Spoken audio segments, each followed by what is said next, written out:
Hey guys, this is Dana from Pop Goulash.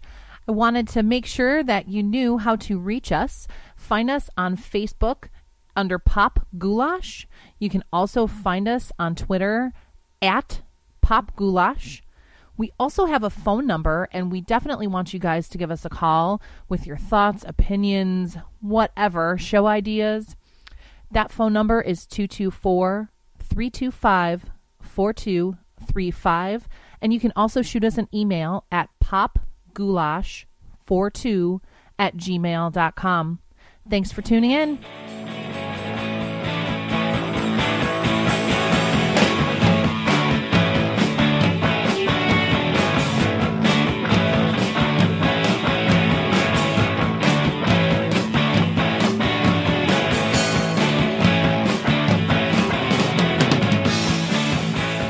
Strap on those ear goggles, bitches. It's time for some Pop Goulash. I am Ruben, and today we got a special episode dedicated to all things Star Wars. And actually on the Skype line today, I have got one of the founders and co-hosts of one of my favorite podcasts on the line, coming straight out of the heart of Indiana. So the podcast is called the Inglorious Pasterds, and as the name might imply, it is a faith-based podcast, but do not let that sway you from listening to ours today, because the three guys that actually host the podcast are just the most down-to-earth, normal dudes that are just trying to figure shit out in the world, much like I am. And I just appreciate the hell out of them. And I've got on the mic right now Michael Baysinger, who is hello. The one of the, like I said, the founders and co-hosts of this. And as Michael says to most people, hello, Michael. Dude, every time you do that, I just giggle my fucking ass off. That shit is fucking hilarious to me. I have no reason why. It just I don't know where it even came from. I'm sure it's me copying something else, but it's probably Arrested Development, I would guess. Oh, but, dude, that show is fucking phenomenal. I love Arrested Development, dude. That show is fucking it is great. solid. So I just want to say one thing about this episode. I have a bad feeling about this. Dude, you know, that was one of the notes that I took down, because just to play some inside baseball here with our poppers, as we like to call our audience. Ooh. And that was something that, like, I designated, and it's really lame that, I don't know, usually, like, that kind of thing comes pretty organically, but I'm like, nope, we're calling our listener the poppers. That's what we're calling them. And that's awesome. Yeah. It's better than our listeners. So our listeners, we took a vote early on in what we've got this group called the Pasterds Pub. And we took a vote early on, and it was almost unanimous that they would all be called turds. Yeah, so that's rad. You know, it's a thing. So, but just so everybody knows, like, Michael and I were supposed to record this 2 hours ago, but for whatever reason, Windows decided to make this ridiculous update. And it took 2 hours for my laptop to update, and Michael's just been patiently waiting for me. So as he's been patiently waiting for me, I've been drinking and looking at Reddit. So, but one of the things that came up in one of my Reddit feeds was that the ever-present "I've got a bad feeling about this" in every Star Wars movie to date. With the exception... Oh, and just by the way, we're going to spoil the fuck out of The Last Jedi. Yeah, really quickly. Yeah, it's going to happen. So if at this point, if you've not watched The Last Jedi, just pause this now, go see the movie, and then come back and listen, because we're going to spoil it, and I am not going to apologize for that. Sorry, not sorry. Right? Yep. But yeah, so one of the things that I was reading was that the whole "I've got a bad feeling about this" was not necessarily uttered, but it was in The Last Jedi. I heard this. Yeah, and it was actually it was BB-8 at the very beginning of the movie that in his droid language, which I'm like, all right, Rian Johnson, that's kind of a cop-out. I'm sure that's really what it is. But it felt like I don't know. After I read that, I was like, it's kind of a cop-out. But yeah, okay. If you, I'm going to listen for it on the next rewatch and see if I want to know if it hits the same tones. Like if it sounds like I've got a bad feeling this and beeps and boops. You know what I mean? Yeah, absolutely, because like and that's the thing that I love about BB-8 too is that like his whole beeps and his vocalization is completely different from R2-D2's, but yet it's a little bit the same. Like it's a more modern like Wall-E influence. Definitely Wall-E influence. Yes, absolutely. And I dig the shit out of that, dude. Wall-E is seriously one of my favorite Pixar movies of all time, next to the Incredibles. Oh man, yeah. You got to go with. I got to go with Toy Story 2 because of all the different Star Wars references in that film. Really? It's so good. Yeah, I gotta rewatch Toy Story 2. It's been forever and a day since I've seen Toy Story 2. Yeah, it's definitely got some Empire Strikes Back touches throughout the whole movie. All right, right on. I'll have to definitely check that out. So, but all right. So in going with the Inglorious Pasterds podcast. Yes. Every episode you do a segment called "What Are You Drinking?" and I believe the theme song is "Hey, I've been thinking." I totally lost it. No, it's "Hey, what are you drinking?" Hey, I've been thinking that if we're gonna get through this, we're gonna need some fluids. Yep. So this evening, I have been drinking a Lagunitas brown sugar. Oh yeah, and this is a 10-pointer, and I got to work tomorrow. Geez. Yeah, and I've had 2 of them so far. They are delicious. So, it is 11:45 p.m. for me. What time is it for you right now? 1 hour back from that, so it's 10:45 here in Chicago. Oh man, jeez. In the Chicagoland area. So, but yeah, I dude, seriously, I feel so bad about my computer issue. Like, don't even worry about it. And Pop Goulash has been kind of a desert land. There's been a lot of stuff going on personally for all of the members involved in our camp here. So that's been keeping us away from recording. And had we been recording at a regular, once a week, my whole computer situation would have updated, probably whenever the actual last update occurred. And it was a 2-hour wait time. Jeebs. Windows 10 can suck a dick. Have you guys thought about changing your theme song to "Dirty Pop" by NSYNC? You know what? Pop, dirty pop.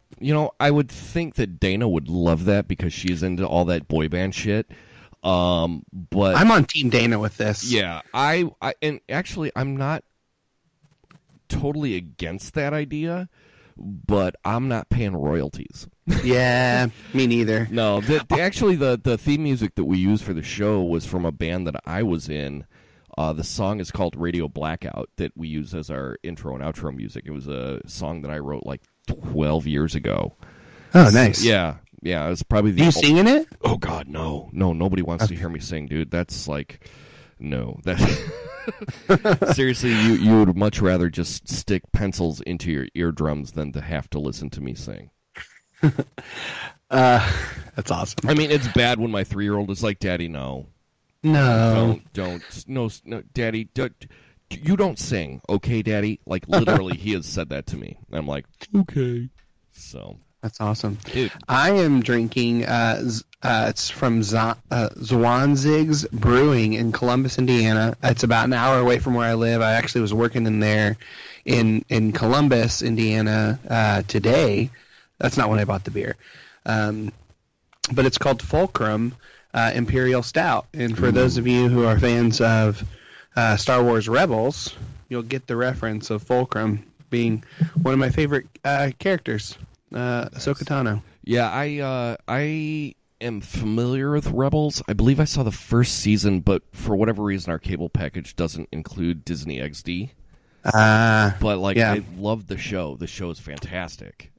I would say it's not as good as Clone Wars. I love the Clone Wars. Oh my gosh! See, Clone Wars is one of those that I saw the movie when the movie came out, and then I was just like, well, that was kind of a letdown. But then I realized that it fits in within the context of the entire series, but the entire series hadn't even come out yet.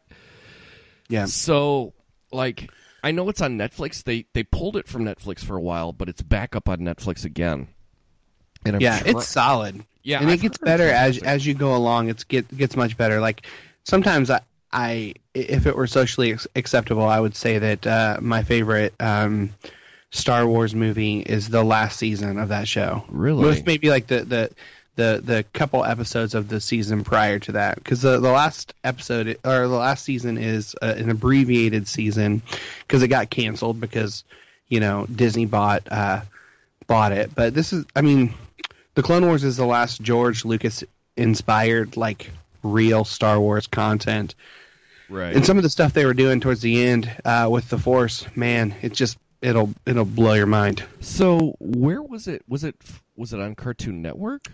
It was Cartoon Network, okay. And I think the last season, I think it might have been on Netflix only, or it was on Disney XD for just a brief amount of time. Yeah, and did you know about the secret viewing order? Yes. Yep. So would you recommend actually watching it as it aired, or watching it quote unquote chronologically through the secret viewing order? I am just nerdy enough to have done it both ways. Really? Yeah. God, so I would do it to chronologically. Really? All right. Yeah, and that's one thing that I have yet to dive into. Like, usually when the TV is on here at the house for the 3.5 hours that we have the TV on here between work and falling asleve, we're busy watching Paw Patrol because the Paw Patrol is on the roll. I've mentioned it on this podcast before. Like, the older is my oldest son Grayson is totally obsessed with the Paw Patrol, and it's the least. Look, it's not Caillou, okay? And I will take anything over Caillou as a win. Yeah, we are a big Paw Patrol family here. We've got Marshall. Yep. We've got Sky. Oh yeah. My daughter likes Sky. My son likes Marshall. He likes Chase. Chase is on the case. Yep. And then his favorite is what is the pit bull? Oh, Rubble. Rubble's the shit, man. Oh, he loves Rubble. Yeah, my son's actually obsessed with Marshall, and in our neighborhood, being as it is Christmas season right now, there's a house that's probably about 4 blocks away from me that it looks like Christmas threw up in their front yard, and they actually have an inflatable Rubble. Or no. I'm sorry, an inflatable Marshall.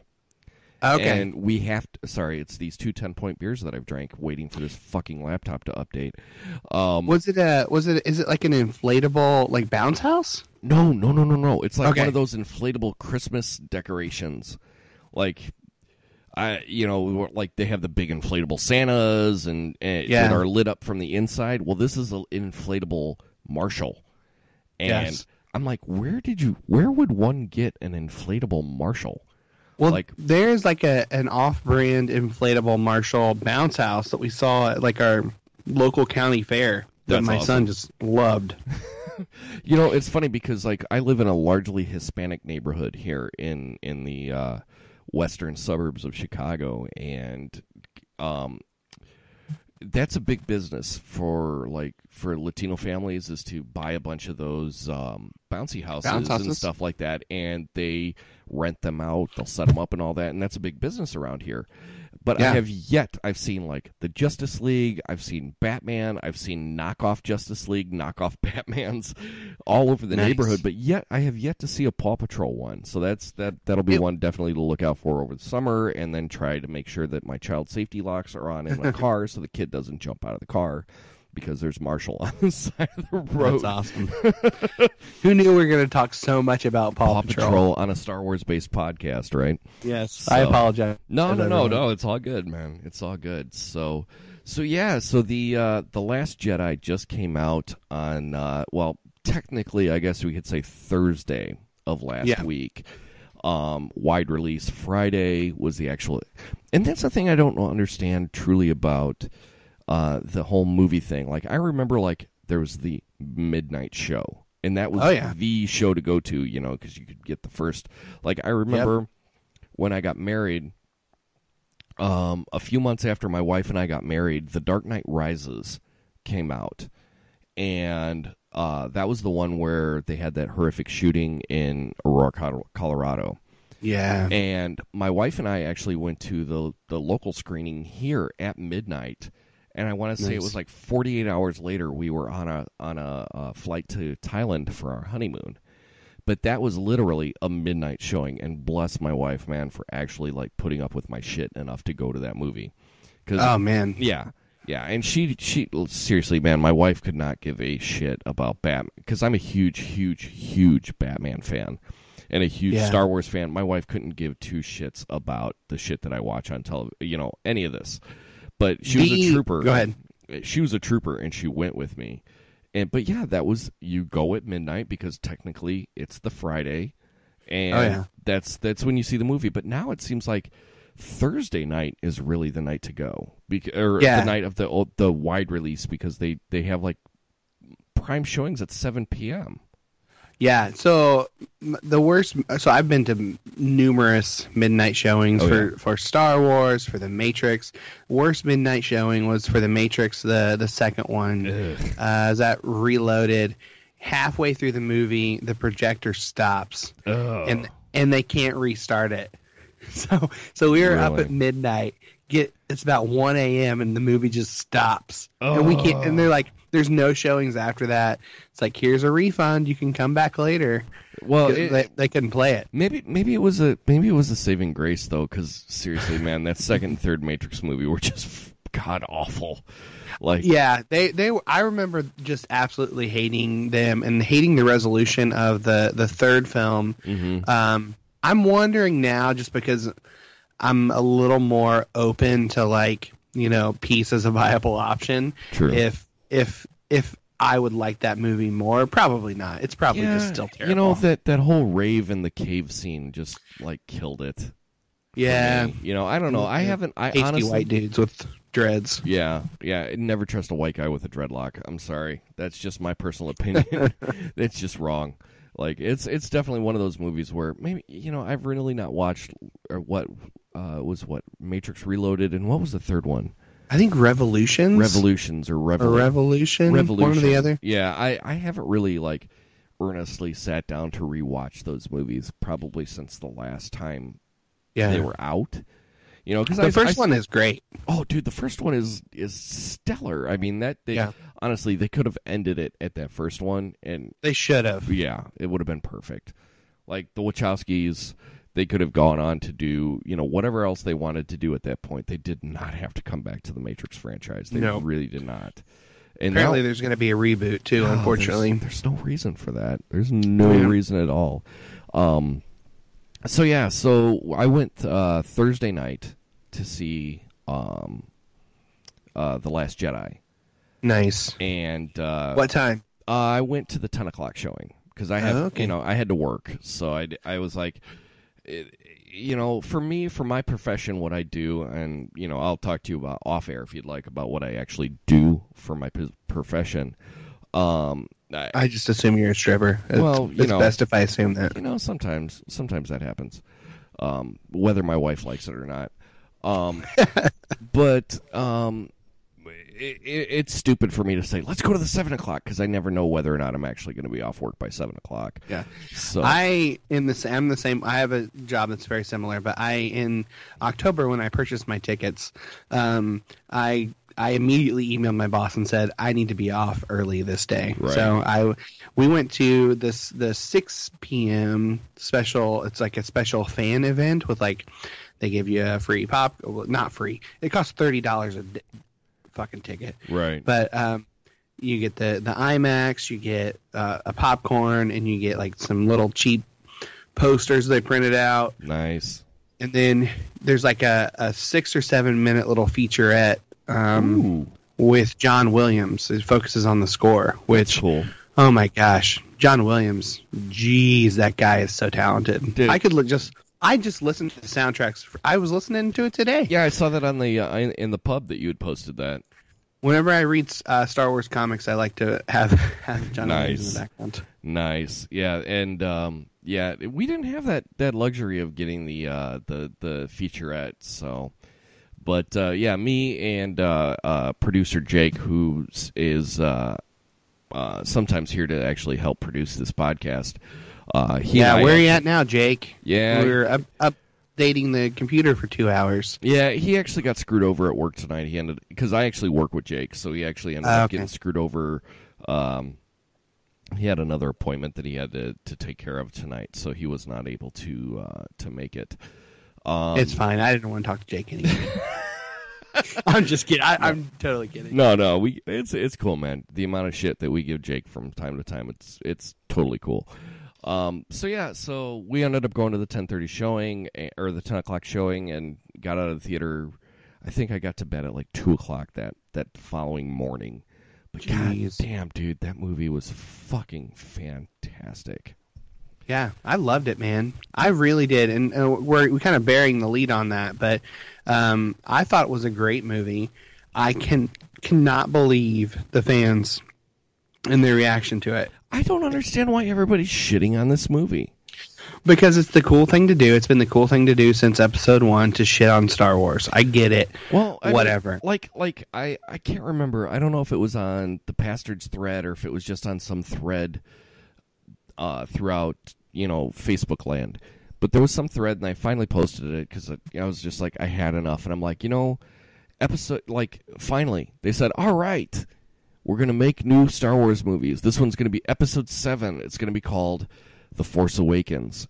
And all the fanboys said, this is a carbon copy of, A New Hope. And we want something different. So Rian Johnson comes in and says, all right, we got Episode 8. And it's called The Last Jedi, and this is something different. And everybody's like, this is not my Star Wars. Go fuck yourself, Rian Johnson. Yep. And it's like, really? Like, the poor guy can't win for losing, man. But I think on Rotten Tomatoes, the last time I checked, it was at like 58% or 53%. From the fans. The critics from the loved fans. The critics stayed was like at 90, like it was certified fresh for the critics. But for the fans, it just I don't get it. Like, I really don't. Yeah, I think there's some parallel, and I'm not trying to over spiritualize your podcast, but I think there's some parallels to like Star Wars fans and fundamentalist Christians. True. Is they're just hard to please. They're cranky, and they're all fighting over what's canon and what's not. Well, it's easy. What's canon and what's not. Before Disney bought them, is not canon anymore, except for the one thing that you said on earlier. The Son of Dathomir, the Darth Maul comic. Okay, I'm not sure I've ever read that. Was that like a Dark Horse comic? It was one of the last couple that Dark Horse did. Okay. It's solid, man. It's solid. All right, I'll have to see if I can. Is that in a trade paperback at this point? Oh, for sure. Okay. It's in trade. I think Marvel even has re-released it as well. So, okay, I'll have to double check that because I know that Marvel did their own Darth Maul comic. Yes, that was not as good as the Son of Dathomir. Really? Okay, yeah, because I recall you had mentioned on the Pasterds that you actually do read every Marvel Star Wars book at this point. Yes, I'm on every one. I'm about a week behind because my UPS is shit right now because of the holidays. Didn't deliver to my comic book store. Oh, okay. I was gonna say because I know that you're about an hour south of Indianapolis, correct? Correct. Okay. About 45 minutes, maybe an hour, depending on where you're going in Indy. At this point, I'm closer to Bloomington than I am in Indy. But there's a local comic book shop in the town where I'm near Martinsville, Indiana, and I always, if I can shop local, I will, and give them my business just because that's what you should do with like comic books. I mean, what's the name of your shop? What's the name of the shop you go to? It's called Krypton Comics. Nice. Yeah, I frequent a place called Dreamland Comics here near Schaumburg, Illinois. Nice. And because there's a music podcast I listen to. And one of the guys actually came out to the area that I live in, and he's like, "Yeah, I went to this record store," but he didn't shout out the record store. I'm like, "Dude, that's cheap, dude." Like, if you're gonna go to some place and actually talk about how like awesome it was, shout it out. You know, like seriously, like small businesses need your money. For sure. So I shopped there, but I'm sorry, I totally derailed the conversation. No, you're fine. So I go there and get my comics, and UPS didn't deliver the comics last week, so that's bogus. I'm behind on Walking Dead as well. It's another series I'm reading, and then all the Star Wars. Yeah, but as far as Walking Dead, I just wait for the trades to come out because I just do.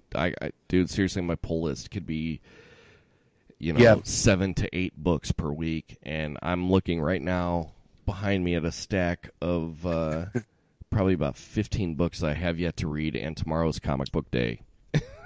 That's awesome. So I got into the television show first, and then I got the compendiums, the big giant ass books. Oh, for Walking Dead? Yeah, for The Walking Dead. Nice. Read all 3 of the compendiums, and then got basically the next biggest book for whatever was after the compendiums, and then and worked my way all the way up to the actual individual monthly books. Nice. Yeah, at this point, like I'm curious as to what's going to go down. I'm about 4 episodes. I think I got 4 episodes on my DVR of this current season. And I know that there's spoilers, and I know that Carl got bit by a zombie, which is not in the comic books, but no, it's whatever. Not. But so I know what's coming, but it's oh god, like for some reason the all-out war storyline that they're working on just does not parallel at all with what was going on in the books. Like, I like Jeffrey Dean Morgan as Negan. I really do. I think he's a fantastic actor. But, like, the character of Negan in the comic books was way more psychotic. Yeah, for sure. And I know that, like, people lost their minds whenever Negan entered the TV show, and he had to be scaled way back because of people just quit watching. I know. Probably a dozen people who quit watching because of his entrance into the TV show. Yeah, well, I mean, I guess like when you don't have that ease in with the comic books, you don't really know what. When you see Negan coming, you're like, "What in the fuck is this guy on about?" Yeah, but like, and it's weird too because right now, like cable TV is in this weird resurgence where. And Dana and I kind of talked about it because we're American Horror Story fans. Okay. And FXX is just allowing the word fuck to be dropped like there's no tomorrow. Yeah, so is USA. Mr. Robot I watch. And it is just, it's on there all the time. I just got caught up this afternoon. I had a couple of episodes I was behind on. But I watched it and it was like, fuck this, fuck that. Yeah, and I'm watching a show called Happy that was based off of a Grant Morrison comic. And it's starring Chris Maloney, and fuck is being dropped all over the place on that. And like, I know that there's no real regulation on cable networks. Yeah, I don't know when that happened. It seemed like it just happened, and all of a sudden it's like, oh, they just now figured it out that they can say the F word. Well, my background is in communications and media studies. That's what I got my degree in. That's where Dana and I actually met in college. Oh, nice. And what I learned in school was that the FCC really doesn't regulate cable channels. It's only been out of it's just historical that they just kind of they've always kind of veered away from using profanity on TV on cable network shows just out of the God damn it, I've drank too much and I can't remember the word that I'm looking for. The kindness of their hearts. Yeah, pretty much. But the fact that they can't do it on broadcast TV. If you can pick it up with an antenna like ABC, NBC, CBS, PBS, any of those type of channels that you can pick up with a raw antenna for free, you can't drop those words because anybody could hear it, and you got children. they can hear it, because if children hear the F word, they're going to become serial killers. Yeah. But as far as cable is concerned, there's never been that regulation. I mean, even 30 years ago, 40 years ago, when cable came into prevalence, there was no regulation. They could do it. They just didn't because of just the historical precedent that had been set. Yeah. And now they're like, there's no reason for us to. It's a free-for-all. Yeah. So I'm surprised that that AMC, and I know AMC tries to keep themselves as a classy network, but I'm surprised that AMC doesn't just like, all right, you know what, we're just going to let Negan say fuck all the time like he does in the comic books. Yeah, for sure. It's super popular. It's such a popular show, and I know that, saying certain words turns people off. I mean, you would think that, that the gore and the absolute violence would turn people off, but no, they're fine with that as long as you don't say potty words. Right. Well, it's like that in the South Park movie where Kyle Broflovsky's mother Sheila says, "Gratuitous violence is and sex are fine, just no naughty language." It's true. It's true. I mean, yep, completely true. Anyway, we've completely. Yeah. I have things I want to say about broadcast TV. It's dying. It's a dinosaur that's dying. Seriously, I actually have an antenna, but I live so far away from the major stations around here. I don't get anything. When I was closer in town, I could actually get like 12 channels and all that stuff. But I mean, they're going to get rid of it eventually. Yeah, I'm not sure about broadcast. I mean, I work in the industry. So I don't know if broadcast is ever really going to truly go away, but there's just no money in it, though. That's the problem. Yeah, but there is, though. I mean, you got to figure like everybody, like I'm going to say the boomers, the baby boomer generation. I'm talking about actually sending like a signal out is what I'm talking about. I'm not saying ABC, NBC. I'm talking about sending the signal. I mean, I think ABC, NBC, and all those. Fox and whatnot are going to be around. I just don't think that signal will be sent in the way that it's being sent forever, just because it's not super cost effective. No, and you know what? I'm probably in 20 to 30 years. I can see that being the case. Yeah. But as of right now, like, no, people are still scared of the internet, surprisingly. Like, hold on one second. And we're back. Sorry, people. I had to take a piss. And as everybody knows in Pop Goulash land, I never edit anything, so it's going to be this weird silence, and then I'm like announcing that I just came back to piss. So so now that we've talked about The Walking Dead, not about Star Wars. And Paw Patrol. And Paw Patrol. So, and The Matrix. Yeah, dude, we've like covered some ground tonight in 30. We're not messing around. 33. Let's talk about Star Wars. Yeah, let's task at hand here. So the Force Awakens. Good God, Ruben, shut the fuck up. What the hell? The Last Jedi. The Last Jedi, dude. So what were your initial impressions? Because from everything that I've heard, like the first viewing of the movie is great, but I've heard that like upon a second viewing, the movie is even better. And have you had an opportunity? Are you going to see it again, or are you planning on seeing it again? I will definitely see it again. My podcasting schedule has been booked, so my wife wanted to go see it last night, and like, I've got a podcast, and then she wanted to see it tonight. I was like, I've got a podcast. Yeah, because you podcasted last night for the pub, didn't you? Yeah, so we do like bonus content on Patreon, and I did an episode of what we call Turd Talk. So I am definitely going to see it again. I really enjoyed it. I usually try to watch it at least 3 times in the theater. We'll see how that works out. Nice. But yeah, I really enjoyed it. I went away from the theater thinking that it was probably top 2 or 3 for me. Absolutely. I'll have to see it again, and I think it'll move a little bit. I did a ranking a few days ago, and I put it at number 4 in terms of my all-time Star Wars ranking. I feel like it's really good. I'll have to give it some time and several viewings to like really let it sink in as to where it's at. Absolutely. I know that like a lot of people have been bitching about the humor that was in it. Yeah, it was a little bit off-putting for me at first. I mean, there wasn't a whole lot of humor in the prequels. No, well, the prequels are pretty fucking abysmal. I'm a prequels apologist. I like the prequels. Shoot me. I am a bit of an apologist for the prequels as well, but we'll get into that. Yeah, Attack of the Clones is the worst film ever. Not the worst film ever. It's the worst Star Wars film. Yeah. I have watched it in the last 3 weeks, but it's pretty terrible. It's bad. Yeah.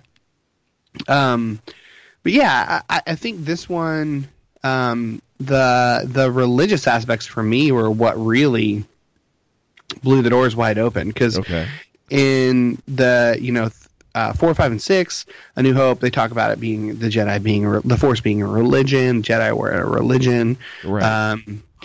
And then you go to the prequels, and you don't really see the religion aspect of it. You do to an extent. They kind of raped the religion aspect out of it by bringing in the concept of the midichlorians. Yeah, so they took part of that off, and then this movie, and they didn't really talk about it either in the Force Awakens either, but this movie really brought that back. How much of a religion the Jedi were, and I kind of had this realization the other day that after watching it, that this film made me realize that the prequels were about the church getting in bed with politics, and how that can go so utterly wrong. If you look at our current climate, I mean, there's something to be said about a dictator being in charge and things going to hell. Very true. Now, just so you know, we never mention the man by name. We only call him 45. Okay. Here on the podcast. Yes. So, but yeah, that's interesting. I've never really given that much thought to it. But think about it. I mean, they were the peacekeepers, and they got involved in something that peacekeepers shouldn't be involved in, and started a war and wanted power. And even if you look at Revenge of the Sith, Palpatine accuses the Jedi Council of wanting to rule the galaxy. And there's some truth to that. They want that power that he has, and I think that's pretty dangerous. So almost the Jedi were almost a little on the insidious side then. Oh, for sure. I mean, yeah. Who's worse? I mean, the Jedi. The worst part of the Jedi is their arrogance and their which actually gravitas. Snoke actually brought up, if I'm not mistaken. Yeah. Did he not? For sure. I don't remember him doing that, but I wouldn't be or shocked. Maybe it was one of the comics that I've been reading. It's definitely there. Like yeah. It's pretty clear that Yoda even says in the prequels the dark side clouds everything. So I think their arrogance is what led to their downfall. Yeah. They didn't see Palpatine coming. He was literally right in front of their face. Right. The what is it? The hiding in plain sight. Yep. Yeah, because coming into this, I actually watched episode 3. I had this grandeur vision that I was going to watch episode 3, and then do Rogue One, and then do the original trilogy, watch The Force Awakens, and then come to this. Come into it, like primed and ready to go, and life got in the way. Yeah, and I just didn't get through them. I did get through episode 3, and like that is my favorite. I think of the prequels because it's the best. Yeah, it's good. It is the best of the prequels. There is some really shitty dialogue throughout that movie. Yeah, I don't mind. I like that movie quite a bit, and it's interesting the parallel between Anakin wanting Padme to join him to rule the galaxy, and Kylo Ren wanting Rey to join him and rule the galaxy. There's some interesting parallels there. And there's also the parallel of Vader wanting Luke to join him and rule the galaxy. Right. Yeah, absolutely. But yeah, the whole Anakin, you're breaking my heart. I'm like, oh God. Yeah. That's just like, I don't know, man. Like, for as good of a movie as it was, like some of the dialogue, like looking back on it 10 years later, it's just clunky, like, for sure. Oh my God, like, there's a wonder why Empire is the best of the series, and it's because Lawrence Kasdan wrote it. George Lucas was like an executive producer, but he was not the director. He was not the screenwriter for that one. And like. Oh God! I just have this. I don't think Lucas can write dialogue anymore. Like I don't know. He's I don't a big picture guy for sure. Yeah, I don't know if he knows how people talk to each other. No, So, but yeah, it was just one of those where it's just like the dialogue was just super clunky. It was almost like in Revenge of the Sith, Phantom Menace. All of the lines that they had young Anakin say, like, they almost felt like laser sword. Yeah, and Luke said that this most recent episode. He did, and it's weird because if you go on to there's a podcast called Fat Man on Batman that Kevin Smith does, and it was just released today, and it was his hour-and-a-half long breakdown of the movie. And it was just him. He'd originally done it as a Facebook Live. Oh, nice. And he put it up, the video on Facebook Live, and I think he put it on YouTube, but he put out the audio for it as well. And I listened to it just driving around for work today, and he had mentioned something like laser sword. They've never called it a laser sword. I'm like, no, yes, dude, they have. Anakin called it a laser sword in episode 1, dude. Like, that's, it's like the bastard child of the series, but, because of Jar Jar Binks and all, but... Yeah. Like, I think episode one is better than Attack of the Clones. Sorry. Yeah.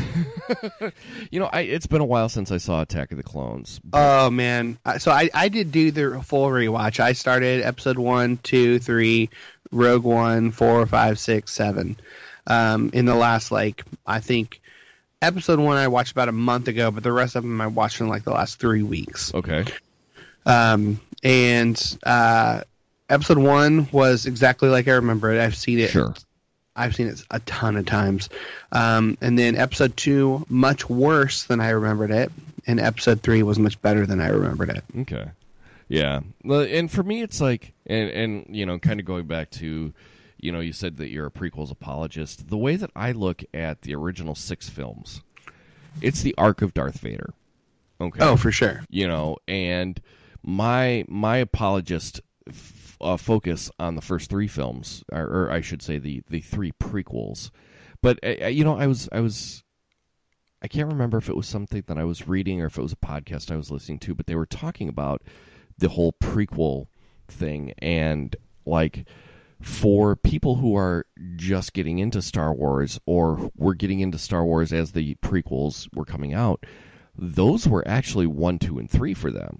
They don't have this concept of the original 3, then the prequels. It's just 1, 2, 3, 4, 5, 6 for them, which is pretty interesting. To think that in that aspect of it, because we really don't think that this is a saga that's been going on for 41 years.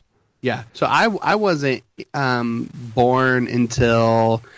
The year I was born was the year Return of the Jedi was in the theaters. 83. So I never saw the original 4, 5, and 6 until it was a special edition re-release in the 90s. Yeah.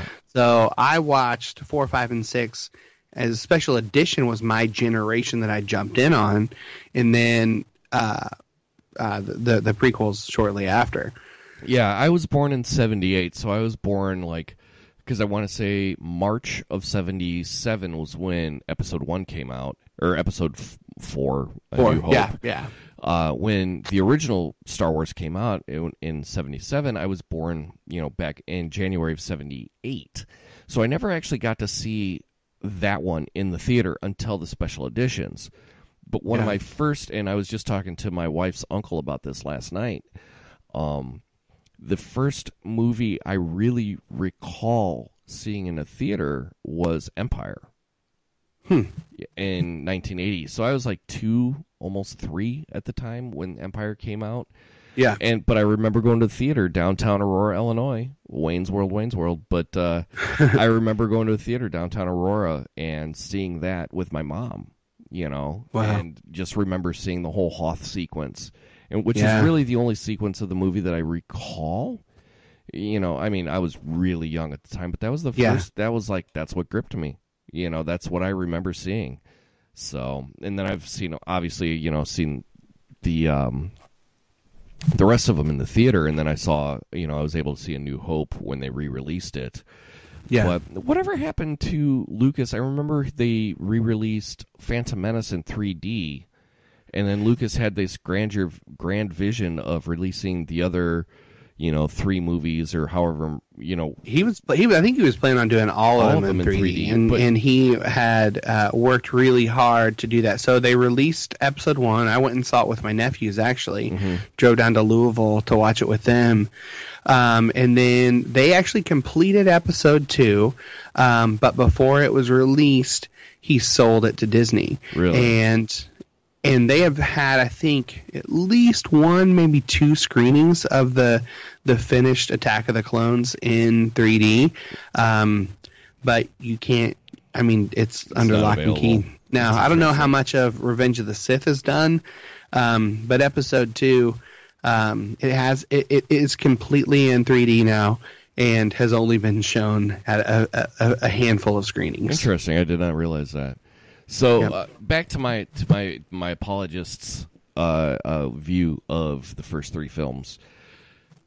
The first one with Jar Jar Binks, it's a childish-ass film. And if you look at it, it's because Anakin was a child at that particular time. The second one was moody and emo, and he was a teenager, and of course it would be, Yeah. And then you get into episode 3, Revenge of the Sith. It's dark and it's fucking vile, and it needs to be because Anakin was changing to Darth Vader at that point. Yeah. And that's how I justify being able to like those 3 films. Well, and there are likable aspects of it. Duel of the Fates is probably my favorite, from episode 1, is probably my favorite lightsaber battle. Really? Darth Maul, Qui-Gon Jinn, and Obi-Wan Kenobi. That is a great lightsaber battle. And then you go Attack of the Clones, Yoda versus Dooku. That's solid too. Yeah. I hate that. I don't hate it, but that's the one I like the least. But that's the Yoda versus Dooku is pretty sweet. Dude, anytime Yoda fires up that lightsaber, come on. I grew up in the era where Yoda was a puppet. So hey, we're back in that era now. I know, dude. Oh, my God. That was so wonderful that they actually brought back the puppet in The Last Jedi. And he looks like he put on the Force Ghost Freshman 15, though. Well, from what Kevin Smith had said on his podcast today, it looked as if they used the same puppet they used in Return of the Jedi. I don't think they use the exact same. That one's probably destroyed. It's got maybe the same mold. That's possible. Maybe. Because I know they saved all the molds. But from what I understand is whatever they used to make Yoda deteriorated pretty terribly. Really? Okay. But it looks like it may be from the same mold. And it is Frank Oz. Frank Oz did it. Yeah. I think with Yoda it's hard because you have to get Yoda in the right lighting, in Dagobah the lighting was perfect for Yoda. But then once you go to the early versions of episode 1, because they've changed Yoda. Oh yeah, he was a puppet. 1. He was actually a puppet in episode 1, and then when it got released for Blu-ray, they changed him to a CGI character. Yeah, but originally he looked like a green catcher's mitt. He just looks terrible. It's a terrible version of Yoda, and I think it's partially due to the lighting. Yoda's not meant to be seen in that full bright lighting. Yeah, for sure. But yeah, but they brought him back. Like that whole sequence, and I know we're jumping around here a lot, but that sequence where the Force Ghost of Yoda comes back and talks to Luke was brilliant. You know? Yes. And like I really enjoyed how the Force has evolved. Yeah, and that's I think that's what most people don't get. People are getting upset about things that the Force has done in this most recent movie. But if you think about, if you look at the chronological order of the Force, you also look at some of the stuff in some of the cartoons.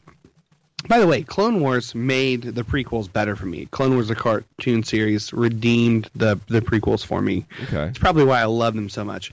But if you look at how the Force has changed from Episode 1 to Episode 4 to Episode, where we're at now with Episode 8, there's a progression. Qui-Gon Jinn is the first one to basically experience life after death. He's the first one, the first Jedi.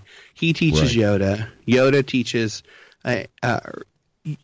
Qui-Gon also teaches Yoda and Obi-Wan Kenobi, and then they become the first Force ghosts, and somehow Anakin became a Force ghost too. Well, and interestingly enough, do you think that Qui-Gon could have learned it from Darth Plagueis, because he was the first one to really be able to experience that life after death? It's possible. I mean, maybe it was in the sacred texts or something like that, or the wills.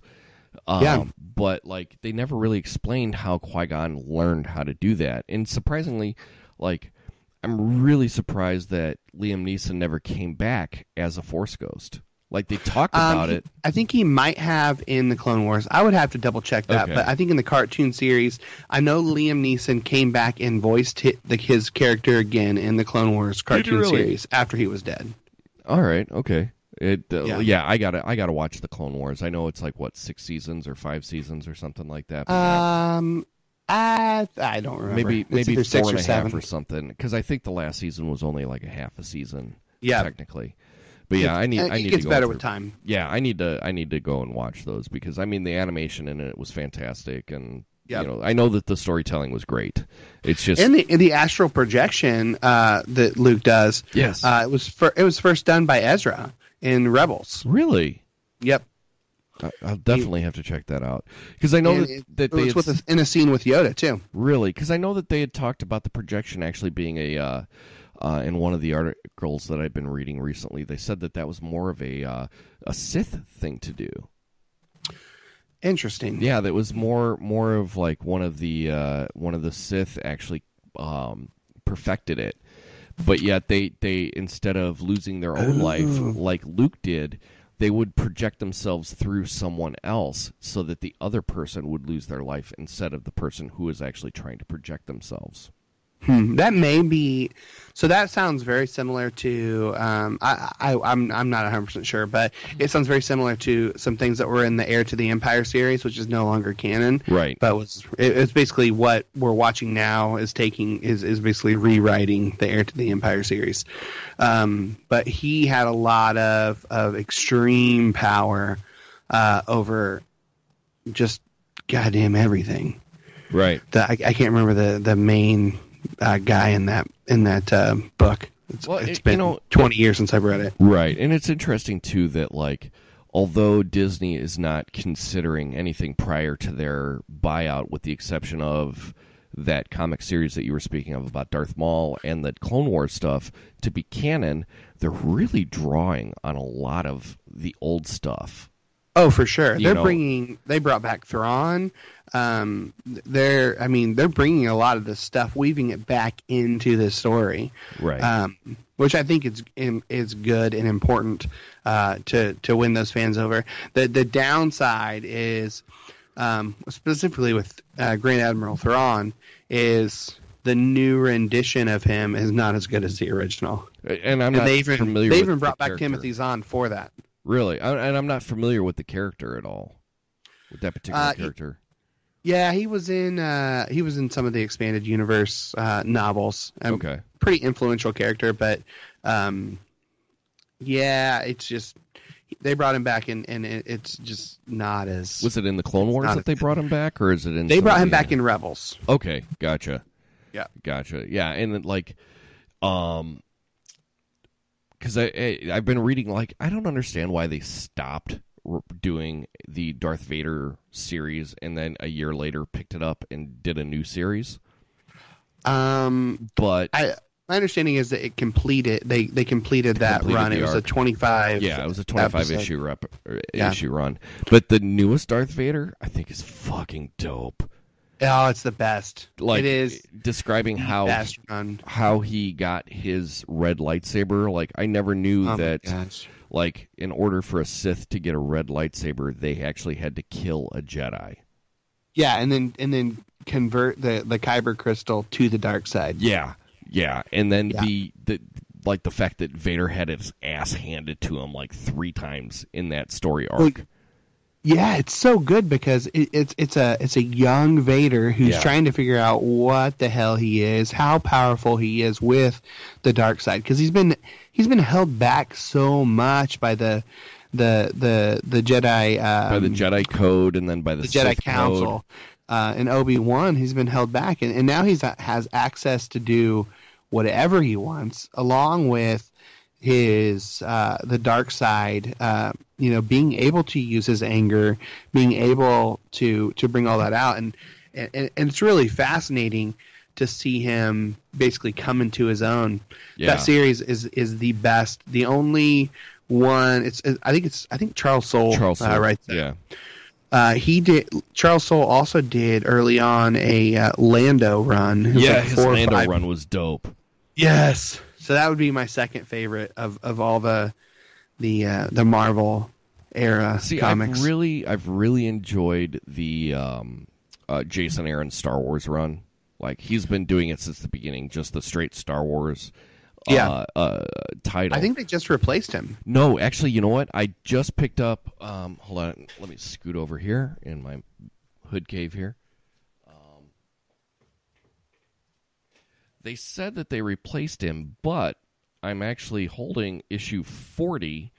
Okay. And Jason Aaron is the writer on it. So I don't know if, like, it was just a short arc that the other guy took over for a short time period. But yeah, no, Jason Aaron is at least back on for issue 40. Yeah. Huh. Yeah, I heard that it changed writers. I'm not sure. I have to look into it. But. Yeah. But yeah, it's like, that one's been pretty solid. Poe Dameron, the Poe Dameron standalone series has been pretty good. Yeah, it's picking up for sure. And it's one of those too where it's like, I'm like, all right, my wife's getting on to me for buying way too many comic books. Yeah, don't tell my wife. Yeah, seriously. I mean, she knows, but as does mine. Let's just not talk about it. Right, but it's one of those where I'm like, oh man, come on, this Poe story's got to be over soon. He's got to, he's got to get the plans here very soon. Can we just get over? It just took a turn, man. Yeah, I have yet to read the latest issue. I don't know if I have. I don't remember which one, but the Lore Santeca thread is what they're on right now. Right. So we're coming close, I think, to the end of the Poe Dameron series, and they'll probably take a break and then pick up where the Force Awakens, left off. But who knows? I really wish that Marvel would concentrate. Like, I understand that the Star Wars series takes place between, A New Hope and Empire. Yeah, but they really, I just wish that they would pick up sometime between, because there's just such a major gap between Jedi and the Force Awakens right now. Yeah, and they've done a Shattered Empire was one they did. Yep, and it was just that was about Poe's parents. It was okay. It was good, but it was the build up for it was so big to where just payoff wasn't. No, yeah, it was a 4-issue run, and I'm just like, it was all right. It wasn't great. It wasn't awful though. You know, that one, and then the Road to the Last Jedi, the Phasma one, which was I actually liked the Phasma one because the whole she basically was chasing after someone over a lie to cover her own ass. Oh, for sure. Sure. And that was an interesting aspect of that particular book. Yeah, it was. I mean, that one was just okay for me. I wouldn't say that I learned anything from it. That for me, the best part of the Star Wars comics is expanding the mythology as a whole. Absolutely. Or expanding, some of my favorite characters, their backstory, and kind of fleshing it out. I think that's what makes Darth Vader so good. And what was great about the Lando series is it also fleshed out some of Palpatine's own little dealings behind the scenes. Right. So, yeah. Oh man, we just went on a comic book tangent. No, dude, I'm down. Like, it's very rare that I get to go on comic book tangents on the show. But I mean, even like Mace Windu, like they've got a comic for him right now, and like I just knowing. Yeah, knowing that it's Sam Jackson, like I really just wish that like he would have just had a lightsaber that said "bad motherfucker" on the side of it, Well, that's the trouble with Star Wars as a whole. And one thing that I've been thinking about are some of the most wasted characters in Star Wars. Yeah. So here's my list: Boba Fett, absolutely wasted, completely wasted. Darth Maul, yep. He was awesome. Killed him. Qui-Gon Jinn, too, to an extent. True. Like, he was pretty awesome. Died. We've got, who am I forgetting? Phasma. Definitely Phasma. Mace Windu is in there. Yeah, especially, even Phasma in this last movie. Like, I just wanted so much more of her character to develop. And, like, they've just... Yep. They just never developed her character at all. Like, she was just a hard ass for hard ass sake, and that was it. Like, you never knew much of her backstory. You didn't know much about her. Like, she was the silver stormtrooper, and she was supposed to be this big badass, and then there was no payoff. Much like, like you said, Darth Maul, there was no payoff there. Boba Fett looks awesome, but what did he really do? Yeah. Yeah, and Darth Maul they paid off in Clone Wars and in Rebels, but I mean, or even General Grievous for that matter. Yeah, I mean for sure. Now, would you consider General Grievous to be a Sith apprentice? No. See, I was reading an article today where they were saying that he was, and I'm like, I don't think so. Because they were kind of bringing about all the apprentices up until Anakin took over as Darth Vader, because in the first movie you had Darth Maul, the second movie you had Dooku, and until they lopped his head off in the third movie, and then there was no apprentice because really even at that point, Anakin went until about the third act of that movie until he finally bowed down to Sidious and was like, yes, I'll follow you because I'm a weak pussy. Yeah, Grievous, I think he was just a Force user. I think there's also some precedent for like the Inquisitors, which is more of like a Rebels theme. Exactly where like the new Vader comic is going with the Inquisitors. Yeah. Oh my gosh. And it's just Force users who aren't necessarily Sith. Right. Or aren't powerful enough to be Sith, and so they just basically become cronies. Yeah. Now, in The Last Jedi, when Luke... Because you get 3 different stories of the Luke and Ben Kylo Ren story, Yeah. Now, if I'm not mistaken, I think in one of those stories he said that Kylo Ren actually took some people with him. He didn't kill all of the people. Now, do you think that those were the red... the Praetorian Guards? Yes. I don't think they're the same. Some people are saying that the Praetorian Guards are also the Knights of Ren. I'm not sure. I do think the Knights of Ren are... Those particular Padawans? Those particular... And what's fascinating about that... to the spiritual aspect of that is there were 12 in Kylo Ren. Like the disciples. Yeah. Interesting. Yep. Very interesting. Yeah, I mean, that's a very specific number. I mean, yeah. Why would they specify 12? Right. I don't know. Yeah. So, okay. Yeah, that was interesting because me and Jake were kind of talking about it on the ride home after the movie. We're like, man, were those the Praetorian Guards? Were they the ones that were, loyal to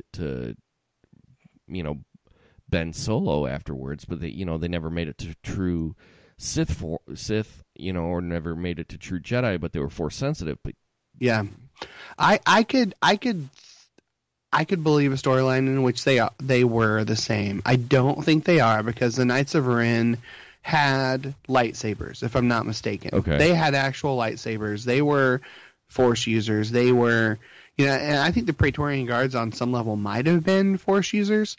But I think if you're going to build up the Knights of Ren to be this thing and then dress them in red clothing and then kill them without saying that those are the Knights of Ren. True. I mean, it is a total Star Wars bummer for them to go out like that. I mean, that would be a way that they would go out. No. But I just don't think they're the same. Okay. So as far as the Knights of Ren are concerned, I know they mentioned them in The Force Awakens. They didn't really mention them at all in The Last Jedi. Did they get into, and they really haven't obviously mentioned them at all in the comics. Are they fleshed out anywhere in the Star Wars expanded universe? Like, are they in the books or something? They might be mentioned in the books. I don't think so, but I'm not 100% sure. I don't read the books, but I do listen to some podcasts that cover the content of the books. Right. I haven't heard anything specific about them. I mean, if the Knights of Ren are, Kylo's disciples or whatever you want to call them, I'll just call them disciples for now. Sure. If they are one and the same, that would be the only mention of them in The Last Jedi. Okay. And I think with The Last Jedi versus The Force Awakens, J.J. Abrams is really good at setting up a story and not giving any answers. And I think he left a lot of things open-ended. Right. And I think that's part of where some of the fandom is upset, is because JJ left all these things open-ended. The Knights of Ren, who is Rey's dad, who is Snoke, he had all these questions, but there's not a satisfactory answer for Rey, for example. Right. You can't give me one example that makes any logical sense outside of her parents or nobody. Right, and I know that you and I kind of went tit for tat on in the pub about that today. I just, and I know that a lot of people were just hoping that she was a Kenobi, somewhere along the line, in his exile, he may have fathered. But it wouldn't make sense. You think? Well, he was dead before she was born. He was dead before she was conceived. See, well, here's my thought: would when all that went down, after the Force Awakens, that he could have been Kenobi's granddaughter. Yeah, I mean the timeline would have fit for her to be a granddaughter. The only trouble with that is you've got to get real fan fiction-y for it to be a thing. True. You're talking about a guy who lived in exile as a hermit. Lived in exile, was a hermit, had vows that he was living to based on his religion, of basically not getting married, and there is some relationship aspect to him and I forget her name from the Clone Wars. He had kind of a brief romance. That didn't really, I don't think it ever manifested itself. But there's no real outside, all of them are fan fiction. Right. That's my thing. It's you can't tell me that, that if she were Han or Leia's daughter, that neither one of them would have said anything to that extent. Right. Especially because I know that, in the expanded universe, prior to Disney, that Han and Leia had twins, much like Padme did. But obviously, like you said, if Rey was actually Han and Leia's daughter, they would have known. Yeah, I mean, I think that it wouldn't have been. There was too much to lead us to believe it wasn't them. Right. The fact that they didn't really. I mean, I guess Leia and Rey embraced, but right. I think that was more about the death of Han Solo than anything else. Right. She said that she thought in Force Awakens she thought Luke Skywalker was a myth. Right. So that can't be your dad. And I think it would have been covered in the most recent episode anyway, if it was. True. And I think it's probably Lando Calrissian's daughter. Dude, I'm so wanting Finn to be Lando's son. Oh, that's not going to happen. Well, I mean, if you think about it, like in the Bespin scene where Lando is like, "Hey, that wasn't the parameters of our deal," and Vader's like, "Look, just be glad that we're not taking more than we do." Yeah, like that would be rad if Finn turned out to be Lando's son. Now, granted, it's pretty messed up that the only two black people in the entire Star Wars universe are related, but like, dude, it'd be rad if he was Lando's son. Like, I so wanted Lando to be on that stupid sequence in the Casino Planet. Here's a deep cut. It's probably Wilro Hood's son. Do you know who Wilro Hood is? Well, we're not related. I know that much. Wilro Hood is a character in. He's also in Cloud City as well. Okay. And you can see him in the background. It's just, obviously he is a black man, and he is running through the halls with an ice cream maker. Oh yes, I've seen that meme pop up from time to time. Yeah, Nice. Just running through Cloud City with an old fashioned ice cream maker. I mean, here's the thing: we never dissect who Obi-Wan Kenobi's parents are. Right. We never dissect who Palpatine is, like we do with who is Snoke. We're putting a lot of meaning in things that we've never put meaning in. Well, but then before. again, with Palpatine, like we saw him through the prequels, we saw him rise to power. Yeah, so we kind of through the like prequels. Right. Well, I mean, as of this point, they're not prequels; they're part of the they're part of the saga. Yeah. So I mean, we saw him kind of rise to power. He was already an old man by the time that we met him in episode 1. But where did his powers come from? Because it seems like he's pretty daggum powerful. I mean, right. Yoda couldn't even get him. Yeah. Well, I mean, he say that he was trained by. Oh God, who did he say he was trained by? I think it's Plagueis. Yeah, I thought he said Plagueis was his master. Yeah. So I mean, at that point, like, we don't care who his who his lineage is, because he's already established within the universe. And I think that's the big thing, is like all of these characters are already previously established through the universe, with the exception of Rey, with the exception of Finn and Poe, and all the characters that were introduced newly into the Force Awakens. I think that's why we're so curious as to who these people are, because there's a 30-year gap between the two films. Yeah, and everybody prior to that, we've already had their backstories a bit, or they've been established characters. So we've got these new people, and we're like, well, why should we care about them? Like, what's their backstory? Why are they important to us? Why are they important to the Resistance? Why are they important to the Force?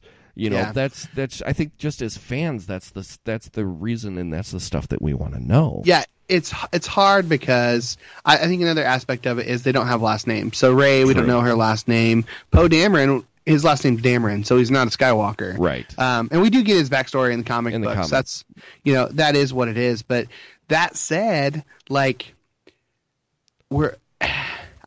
I blame J.J. Abrams, honestly. He did the same thing with Lost. He threw up a bunch of questions that you're never going to get a satisfactory answer. I believe what Kylo Ren said about Rey being the daughter of junkers who were basically sold her for drunk money and ended up dying on Jakku and getting buried. I believe that at face value. Mm-hmm. Because I believe, Luke, I am your father. Because I don't think Kylo Ren is lying about anything. At least not from his perspective. Yeah. You know, that's one thing that's resounded through Star Wars quite a bit is from a certain point of view. From Kylo Ren's point of view, I think he feels justified in everything he's doing. We see his point of view with his confrontation with Luke, and I feel in that moment, like, from his perspective, he's justified. Yeah, well, I mean, then again, like, throughout fiction and even, you know, actual IRL, you know, the villain is their own hero in their story. Yeah, I actually saw the guy who plays Kylo Ren, Adam Driver, was on, I believe, Stephen Colbert last week, and he was talking about that, and Colbert asked him something to the effect of, do you like being the bad guy? And Adam Driver was like, and my understanding is he's not the bad guy. Right. He's not. Like, he's in this situation because he was put there. Sure. And he's just reacting to the world around him and what he knows. Right. What do you think about the whole what went down between he and Luke? Like, where I think... Go ahead. Like how Luke sensed the darkness in him and went to take him out, but yet at the last minute he was like, "No, I can't do this. I'm fucking Luke Skywalker. You know, I'm part of the light." But then at the same time, like, where would that thought have come from? Like to take out Kylo Ren, or to take out Ben Kenobi, Ben Solo, his nephew, like his blood. Yeah, and he was just like, "I got to take this motherfucker out." Yeah, I think so. He also mentions that he by the time that he got to when he realized that Ben Solo had been quote unquote compromised, Snoke had already done enough damage to turn him, and there was no turning him back. Well, where would he have had contact with Snoke? That's one of those like hanging. We're not going to know those hanging MacGuffins where it's like, well, where would he have had contact with Snoke unless like. You know, in episode 9, they finally tell this backstory about how that happened, and they're not going to. That'll be in a book or in a comic book or you know in some short story or something like that we never see. Not the mainstream fans. Like you and I are gonna hunt that stuff out, right? But we're not gonna see Luke in his Jedi school. We're just not gonna see it. It's not something we're gonna see. I could see that being a show on the CW though. Luke's Jedi School. Yeah, I'd watch it. Watch that. Yep. So I think so. Back to your question of what do I think about the confrontation? I think for Luke, he meant what he said, and I think for Kylo, he meant what he said. And I think both perspectives are right. I feel like Kylo Ren in that moment knew that Luke was going to basically kill him, and so he protected himself from his uncle who was afraid of him, which was true. Luke was afraid of Kylo Ren, and he even says it to Rey. Mm-hmm. He says, I wasn't afraid enough then, but I am now. So I think there's truth in that. I think Luke did create Kylo Ren. Interesting. Yeah, with Snoke's influence for sure. Oh, for sure. But I think had Luke not gone into him and watched him sleep like a creep, and then tried to murder him in his sleep, we wouldn't have Kylo Ren to the extent that he is. Right. Now, what are your thoughts on how Luke was written in this particular series? I've seen a lot of chatter online about. It was off character for him, and this, that, the other. For me, I kind of saw his story kind of paralleling that of Ben Kenobi. He put himself into exile, you know, and he just ended up becoming a curmudgeonly old man. Whereas, you know, it seemed like Obi-Wan was super stoked to, you know, train somebody else in the Force. Luke was just the opposite end of that, where he's like, nah, I fucked it up once, I'm not doing it again. Yeah. I would say that Luke is less like Obi-Wan Kenobi and more like Yoda. Because if you think of Yoda, when Luke goes to Yoda wants nothing to do with him. He's like, dude, you're too old you are. Too young you are. Yeah. Yeah, he's past his prime. Yoda wants him to go away. Yoda doesn't believe in him, and finally Yoda decides, okay, whatever, I'm going to train this guy. And then Luke leaves, and he proves Yoda right that he's not ready. And then Luke comes back, and I think your training completed is. Yeah, I think I see Luke more influenced by Yoda than Obi-Wan, and I think that is even more pronounced when we fast forward to the burning of the Jedi Temple. I think Luke he wants to kill that Jedi religion. He wants to kill it. Right. And I think it's because Yoda wants to kill it. We see Yoda in the prequels as this, by the book, Jedi Knight. He's lived, 700, 900, depending on what trilogy it is, right?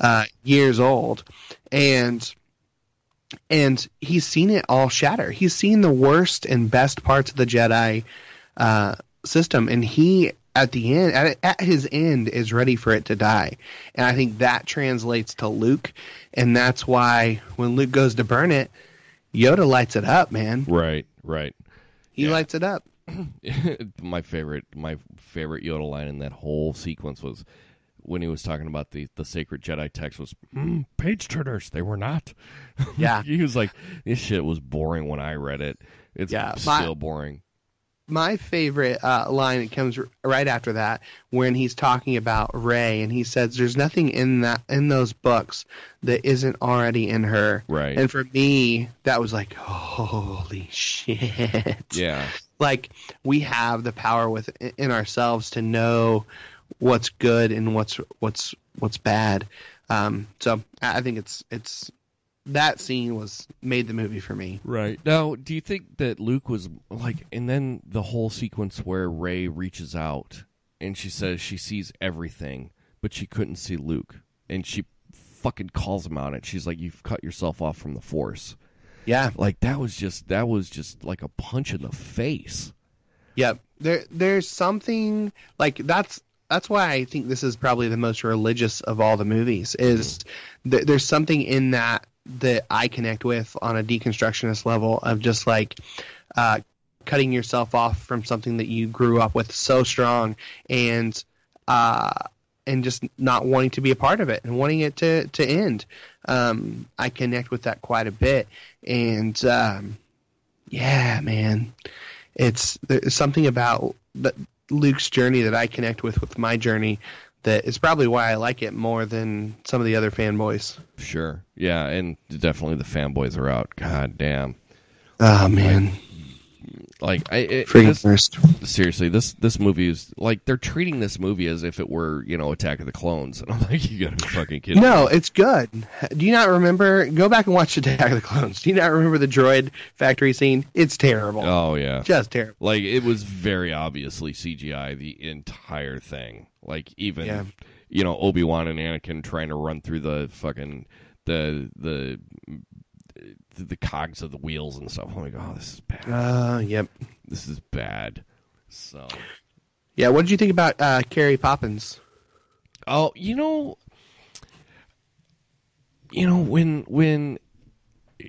Kylo takes his thumb off of the photon, blasters, and he decides not. You can see the conflict there. He's like, "This is I know my mom's in there. I'm not going to kill my mom." And then the other later, TIE fighters are like, boom, boom, boom, boom. The other TIE fighters are like, "Fuck it, I don't know who this woman is. I'm going to fucking kill her. She's the Resistance." Like, that she's Force sensitive. She's as far as what canon is now, she's never been trained in the Force. Yeah. But at the same time... That we know of. Because they've never written that part yet since the merger. But for me, like, I didn't really have a problem with it. I thought it was weird. But I wasn't like, this is bullshit. She would have never done that. She can't. How could she survive in space? Well, because she's a fucking Skywalker, motherfucker. That's how she survived in space. Yeah, and there's there's all kinds of inconsistencies in the Star Wars films regarding space. You can't hear sound in space. There's no there's no in booms. space. There's no explosions in space. That's just not how it works. And then also there is some precedent with well, first of all, she's behind the ship's shield, which I mean, realistically, that's not going to do anything. Right. But I mean, there's that.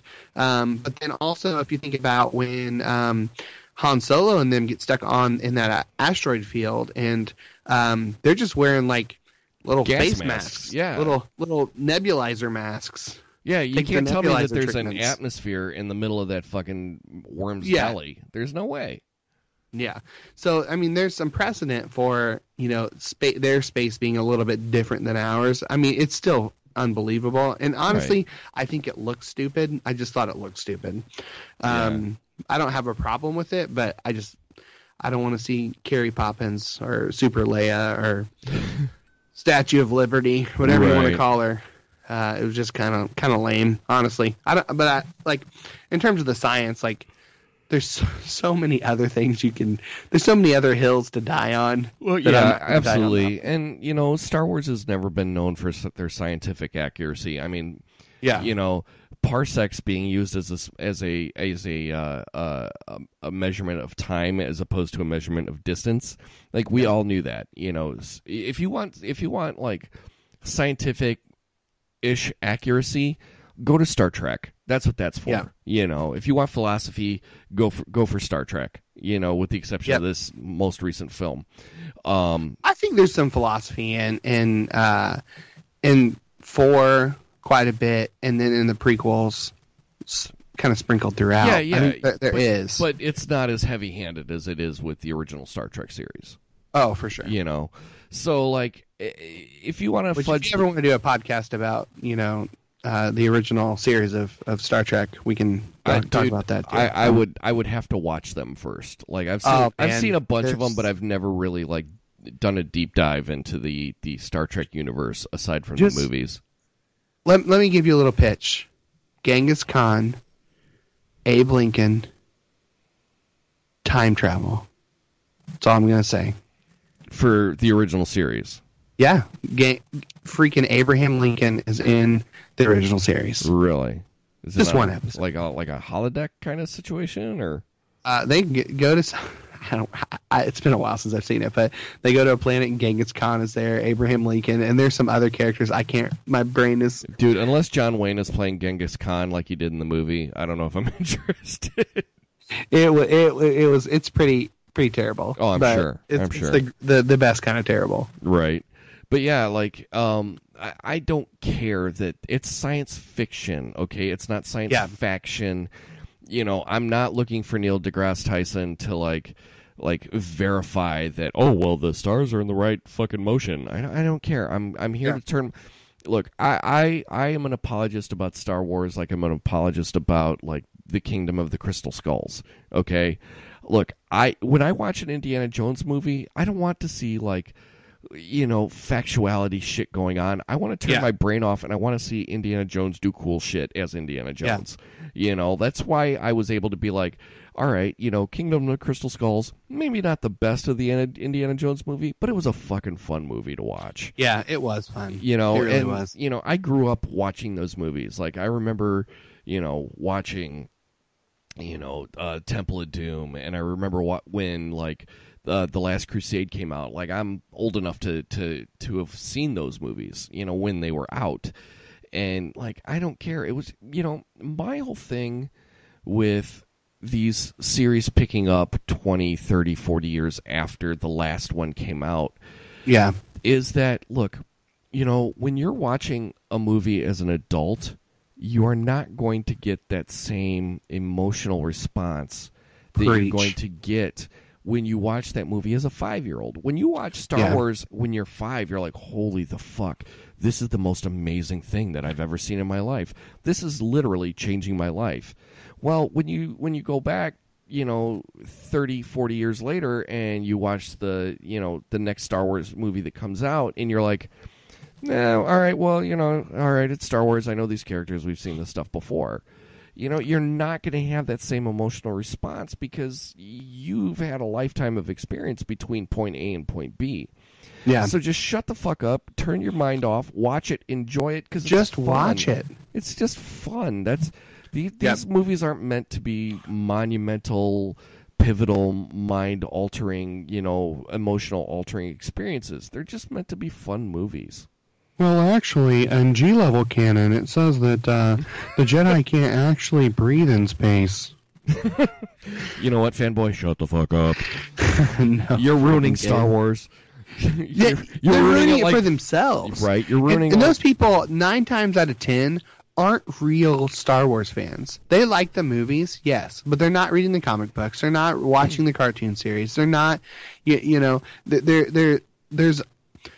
like 3 different types of fans. The people who are in like deep, and then there's the casual fans. Right. And the casuals liked it. The deep fans liked it. It was the whiny bitches who think that they like Star Wars, but really just like to hate it. Right. Yeah, and it's it's the whole culture of the internet. The greatest thing that has ever happened with the internet is it's given everybody a voice. The worst thing that it's ever done is given everybody a voice. Yep. I was at opening night of episode 1. Everybody fucking loved that movie. Dude, I don't I care was what anybody says. I've Everyone walked out of that theater and freaking loved it. They were pumped about Darth Maul and Qui-Gon Jinn. They loved it. And then, a few weeks later, everybody hates it. Yeah, fucking Jar Jar. You know what? All right. And I love how, like, people are trying to bring racism into it. I'm like, really? Yeah. I saw an article today that said the worst part about The Last Jedi is the toxic masculinity. Oh, Jesus Christ! Yeah, really. When like the entire the entire main protagonist is a woman. Yeah. Yep. Come on. I mean, you can. If you're looking for something, you're gonna find it. Yeah. I mean, look. I'm as progressive as I can be, and I'm all about everybody being equal and having their say, and I don't give a shit about it's one of those where, like, look, if you want to live your life to the extent and the fullest of how you want to live your life, and I am totally for it, but stop shitting on everybody else's life. Yep. Or everybody else's choices, because honestly, it's not going to lift you up. You're going to find what you're looking for. Right. No matter what. You're going to find what you're looking at. I was actually reading a book by Richard Rohr today. I'm going to quote Richard Rohr on your podcast. Right on. It's probably the first time it's ever happened. Yes. Probably the last time, too. Don't worry about it. But he had this quote. Shit. Where is it? That's the best quote I've heard so far. What'd you say? I said that's the best quote I've heard so far, especially coming from Richard Rohr. Yeah. God damn it. That was Richard Rohr as well. Oh, man. I literally just read it.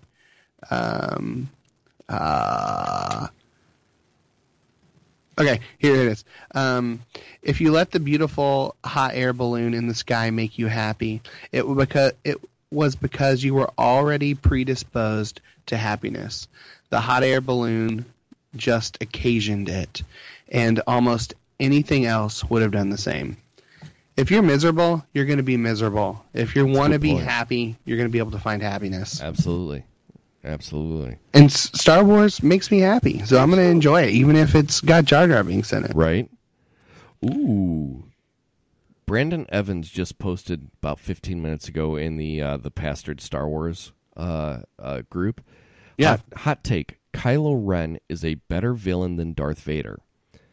Vader is a powerful and hold on one second. Yeah, my youngest is crying. I'm sure my wife is passed out on the couch.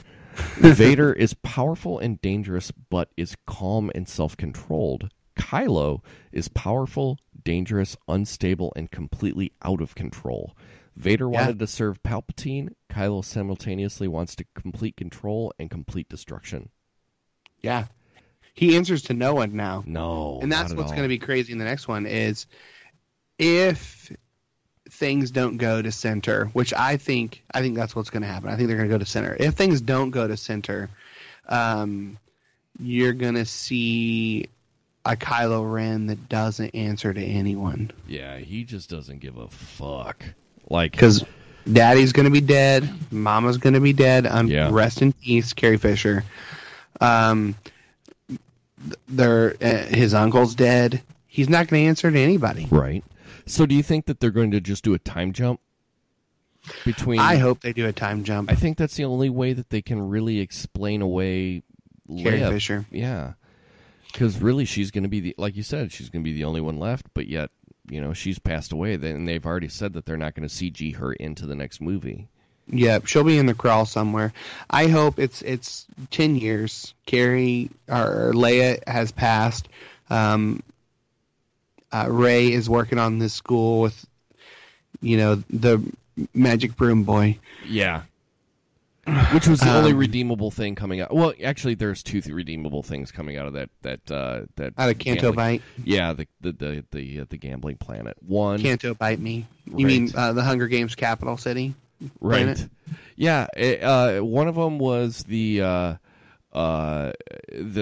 Force Boy, and the other was seeing the Fuzzball character continuously try to load coins into BB-8. I forgot about that. And then, like, after I can't remember what BB-8 was getting ready to do, but as he was rolling, you could hear the change jingling inside of him. You're right. That was pretty good. Interesting sidebar. It was actually Mark Hamill that did the voice of that furball creature that was putting the... Oh, I had no idea. Yeah, he wanted to do one of the animated characters' voices. That's awesome. Mark Hamill is super talented. His voiceover work is phenomenal. He's a fucking American treasure. Yeah, he really is. Absolutely. Like, he is an entire... He does the same interview for every show he's on, and it's kind of annoying because I've heard it all, but like, he is so talented whenever it comes to the voiceover stuff. How many times can you answer the same question over and over and over and over? Oh my gosh! But he's been answering the same questions for the last 30 years. Easily, well, longer than that. Like, you got to figure, like, no matter what he's on, somebody's going to ask him a Star Wars question. Yeah. But like, it seems like for the last two films, Star Wars films, he hasn't really seemed too positive in interviews about them. And I don't know if it's just him being cheeky or if it's him being like, really, I don't really enjoy the direction that these have taken. I know I signed up for them. It's a paycheck. I'm glad that I'm doing it, and I'm glad that, like, the character is back, but I really don't like the direction that they're taking with them. Well, in the first one, he got, 45 seconds worth of screen time. And not a fucking line of dialogue. Not a line of dialogue. And then in this one, it's in a direction that he didn't foresee. Right. That whenever he was sold the project by George Lucas, it was not the direction the character was going. And he's been honest and open about the fact that he didn't agree with Rian Johnson on the direction of the character. Right. So, but he's been nothing but like pleasant about it. He's just been honest too. Yeah. So it's interesting, because I know that, like, everybody was so shocked when Harrison Ford got killed when Han Solo got killed, which, granted, I rolled a tear in the theater. Like, I fucking cried. Like, all 3 times in the theater that I saw it, I knew it was coming, and I cried every fucking time that he died. But, it's not that big of a shock when you consider that, after he wanted to die in Empire, he didn't want his character to go forward. He was like, what else can this character do? He's a pirate. I saw it coming a mile away. Yeah, really? I went to the theater and I told the person next to me, and I had not seen any spoilers or anything. I said, Han Solo is going to die in this one because he wanted to die in Empire Strikes Back. Yeah. It's the only way he would sign on to any kind of deal. True. Yeah. But I'm also wondering, too, if he signed on to it kind of like the... Sylvester Stallone when he signed on for the last Rambo movie that came out. He signed on to do that movie with the caveat that he'd be able to do another Rocky movie. Yeah, and that's I when think Rocky Balboa came out. Yeah, I think he was wanting to do another Indiana Jones. Yeah, they're in works right now for a new Indiana Jones movie. If he can quit flying planes for 5 minutes and wrecking them. Well, yeah, well, he needs to stop smoking enough pot when he was driving those airplanes into golf courses and crashing them and having near-miss situations on landing strips. Yeah. Well, I have a question for you. Did you cry at Admiral Akbar's death? No, it was a trap.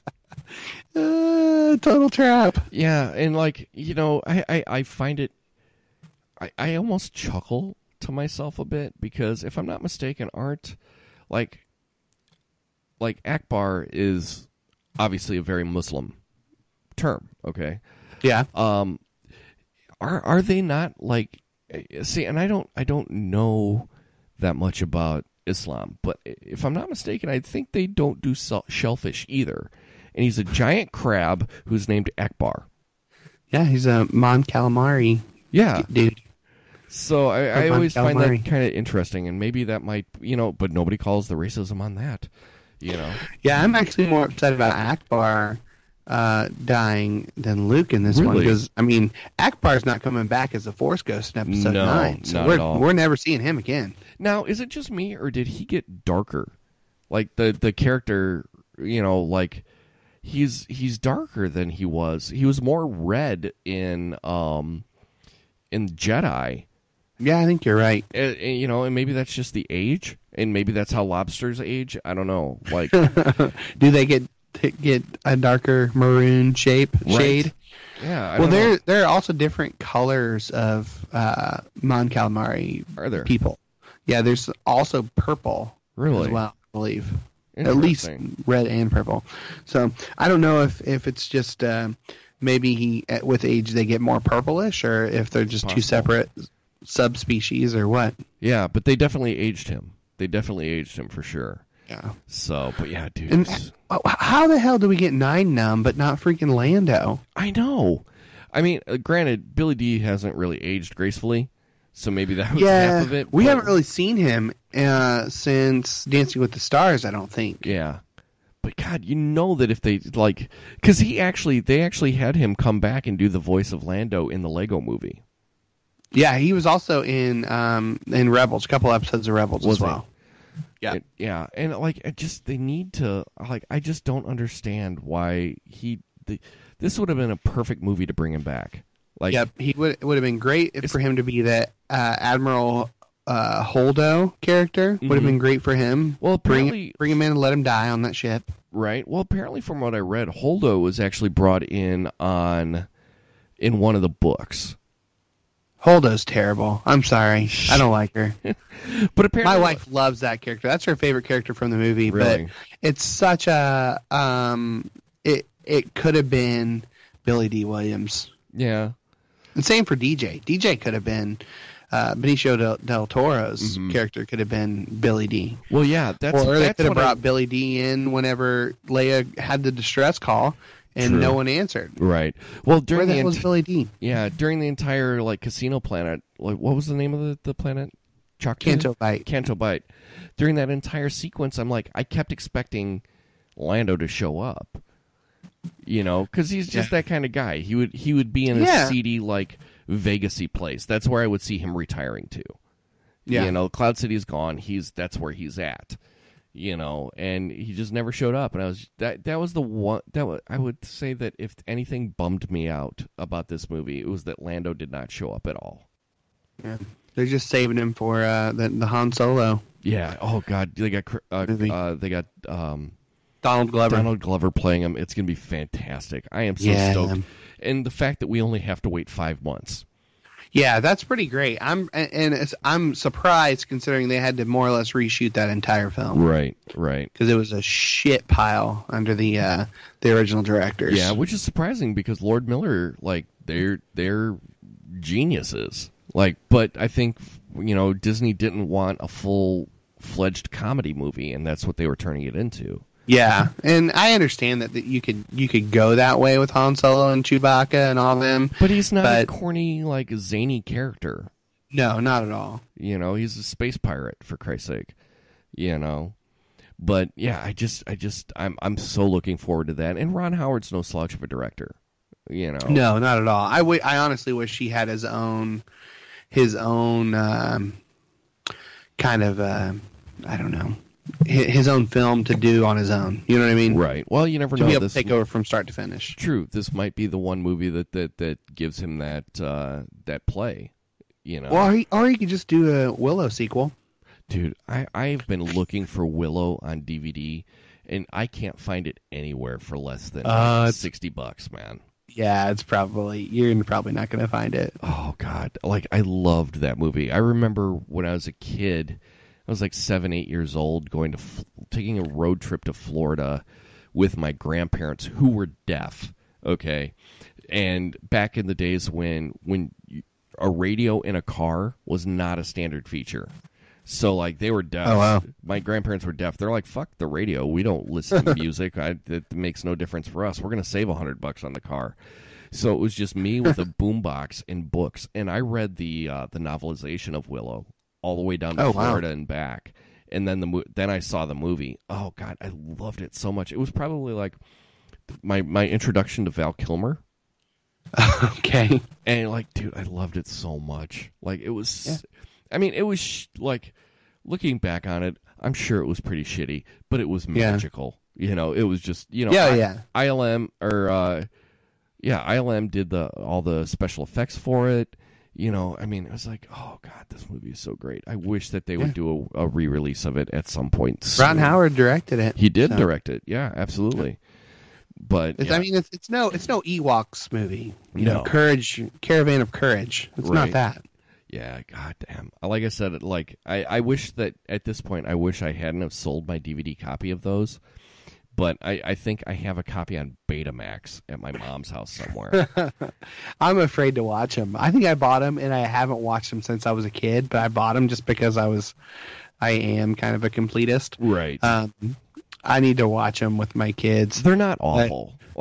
I mean, they're like there's a character named Mace in that movie, right? I think that was the first Mace. Like Mace. Yeah. Mace Antilles? That's not it. No, sure. You're thinking you're mashing up Wedge Antilles and Mace Windu. Bail Organa and Bail Antilles But yeah, there's a character named Mace, so I'm pretty sure. Yeah, they weren't awful movies, and if I'm not mistaken, I think I know for a fact that they were made for TV movies. That's how I have them on Betamax because I recorded them. Yep. But I think they were on ABC actually. Sindel Towani was the girl's name. How crazy is it that I remember that? Right. Well, I mean, it's a Star Wars name, so it's it's wacky to begin with. So it must have been Mace Towani. Yeah. Oh man. But weird. But I still don't know where those fit into the canon either. Are they pre? No, they're not canon. There's no way they're canon because they. I mean, nobody ever talks about them, right? And they're not. You can't get them. You can't buy them anymore. No. And I actually looked recently after our interaction on Facebook, and you can get them for like $20, $25. Are they used? eBay. Used, new, but still. I mean, you can get them for $25. It's not like they're $50, $60 like I sold mine for back in the day. Oh man, yeah, those can't be canon because the Ewoks end up speaking English in those, don't they? No. They were still speaking Yub Nub for. Are you sure? I'm pretty positive. Yeah. When did the Ewoks speak English? Maybe in the cartoon show. Is it the cartoon show? It had to be the cartoon. Because they were speaking Yub Nub during the in the movies because I think it was subtitled. Okay. It may have been subtitled if I'm not mistaken. I really missed out on those in my rewatch, apparently. Yeah, because the cartoon series, like I think that was only like a season. Same thing with Droids. I think that only went a season. Yeah, I've got both those. Nice. Yeah, they're not good either. No, those are terrible cartoons. They're painful to watch, and they're not even very well animated. Yeah, it's surprising considering like that was definitely a cash in. So yeah, for sure. But all right, man. Well, you know what? It's coming up on 2:00 on your hours here. But yeah, it's getting there. But yeah, just so you know, have you seen? They've already released the release date for Episode 9. No, when is it? May 24th of 2019. Nice. Yeah, so we're getting back on track. Well, the crazy thing is, it's giving them a year and a half to write a script and produce the movie. Yeah. I don't know how they're gonna hit that timeline. Well, they had to completely rewrite. They'll probably get it pushed back. It'll be December, I bet. It'll have to be. J.J. Abrams gets what he wants. Yeah, honestly, I think they should do the saga movies. And what the fuck am I? I'm just a viewer. But I think that the saga movies should be in December, and I think that the standalone. Yeah, I know what you're talking about. But the anthology films should be in May. That would just the sense. saga that we've only got one saga movie left. No, I don't believe that. I think that they're going to continue making saga movies. I don't think so. I think they're going to take a break for sure.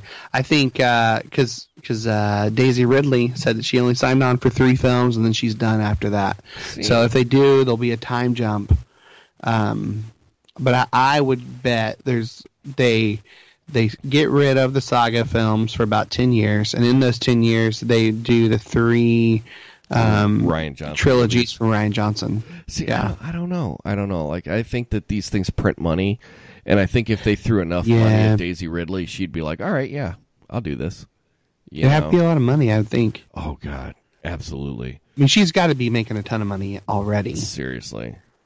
God, I wonder what they bring in. It's got to be something ridiculous. Yeah, I mean, at least I hope it is something ridiculous. Right, and I hope they're not working for scale. Right, and I hope that they're smart enough, like Hamill, where they're like, you know what, I want to cut. Yeah, I want to cut of all the shit that looks like me. I want to cut of that. And I heard 0.5%. Yeah, and I even heard a rumor, years back, and I'm sure everybody's heard the rumor that Hamill wrote it in his contract for every one of the toys, no matter what, he gets at least one of each toy that's manufactured. I've heard that too. So he's got to have, because like Hamill's a fanboy. Like Hamill is a comic book fanboy. He's a sci-fi fanboy. Like that guy has got to have like a warehouse or a vault somewhere of just like crazy insane shit. Like the stuff that like I remember when I was a kid, they had an Emperor figure, and you could not buy it commercially.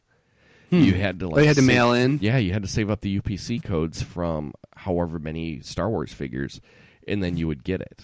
And he didn't have like the vinyl plastic cloak. He actually had a felt cloak. Oh. Yeah, my dog fucking chewed him up. My mom got it for Christmas one year, and my fucking dog chewed it up. Like, that damn it, dog. So, but one thing I want to say is kind of the moral of the story. What I learned the most of The Last Jedi is that before you leave on a journey, always fill up your gas tank. Yeah, no doubt. Seriously. That's what this movie was about. Somebody running out of gas. Yeah. Now, okay, 2 more things before I let you go, because I know it's way fucking late for you. No, you're fine. It's way late for me, and I gotta. You fortunately have the day off tomorrow. I do not. I do. But I got to go see my kids' program in the middle of the morning. It's like 10 or 10:30 in the morning. He's got a Christmas program. Who does that on a freaking Wednesday? Grade schools, public schools. Jeez. Hey, but at least you get to sleep until probably 9:30. Roll out of bed, shower, get over there quickly before 10:30. No, my wife will make me get up and help with the kids, as she probably should. Yeah. I'll be up at about 5 with the kids, or I'll be up at 5, and then the kids will be up at 6:30. So totally get it. Cool. But for me, greatest scene, 2 greatest visually scenes in the entire movie, the pod race. No, fuck that pod race. The lightsaber battle in the throne room. Okay. Between Kylo Ren. With Kylo and Rey going up against the Praetorian guards. Okay. That scene for me is probably, I would actually take that a step above the Battle of the Fates. Okay. I'll have to rewatch it. Dude, it was incredible. I really enjoyed it, but I don't know what I was thinking about at the time, but I was just like, I was too in my head about who are these people, right? And trying to figure out what was going on, and Yeah. Freaking Snoke is dead. His body got chopped in half. His tongue's hanging out. And still, I would love to know more backstory on Snoke. And I'm sure that it'll come up in a novelization somewhere. But, man, I would love to know more about Snoke. Yeah. I'm interested. I want to know more. I'm still a little bitter that they didn't just use Palpatine for that. I mean, because it's the exact same character. Yeah. It's the same cues, same beats, everything. Well, it's interesting, too, because in the Shadow of the Empire comic series, you find out that Palpatine has just cloned himself over and over and over again. But even then, like... I was hoping for a reveal that he was a stretched-out clone of Palpatine. Right. Well, one thing that I had read was that in Luke's Jedi Temple... on the crest of the floor of the main hall that they go into right before the mosaic. It's like this weird, like, oddly shaped headed dude on the mosaic. Yeah. And people are speculating whether or not that was Snoke. He was the first Jedi. First Jedi, Prime Jedi. Also, there are some statues, I think, in Palpatine's quarters in the prequels of a very tall man. Or men on each side with some oddly shaped heads as well. Yeah, so it's interesting to see where that, I would really like to see him flesh it out at some point, but that remains to be seen. But the other thing... A Snoke book or something like that. Yeah, right, for sure. But the thing for me, too, is the striking visuals on Crate. Great. Oh yeah, the salt and the red. Salt and the red. Like, oh my god, like that was just amazingly beautiful to watch. It was like watching a Zack Snyder film. I mean, might not have a lot going on with it, but god damn it, is it beautiful. Yeah, it was. I mean, in the symbolism of the color red, just in general, it's pretty awesome too, and the way that they got the crystals underneath as well. I couldn't figure out if they were saying the white stuff on top was salt, or if the red was salt, or if it was just all salt. Yeah, maybe it was just all salt.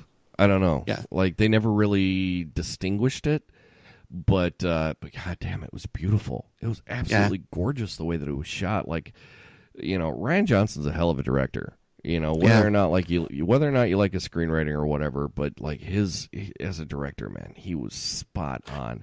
And Brick was phenomenal. I don't know if you saw that movie. I haven't seen Brick, but I did see Looper. And maybe that's what I'm thinking of. Looper was great. He did Looper, not Brick. He did Brick as well. Oh, he did. Okay, yes. Yeah, that was the same guy. Joseph Gordon-Levitt. Yep. Who's also in The Last Jedi. Was he? Yeah, he had a cameo. Where? I don't know. I just read it on the internet, so I assume it's true. I wonder if he was a stormtrooper like the royal family were. Yeah, they actually got cut. Their scene Did they really? Completely cut. Yep. Apparently, from what I heard, there was about 30 to 45 minutes worth of footage that got cut. Oh, I'm sure. So I wonder if they'll ever do like a director's cut of that.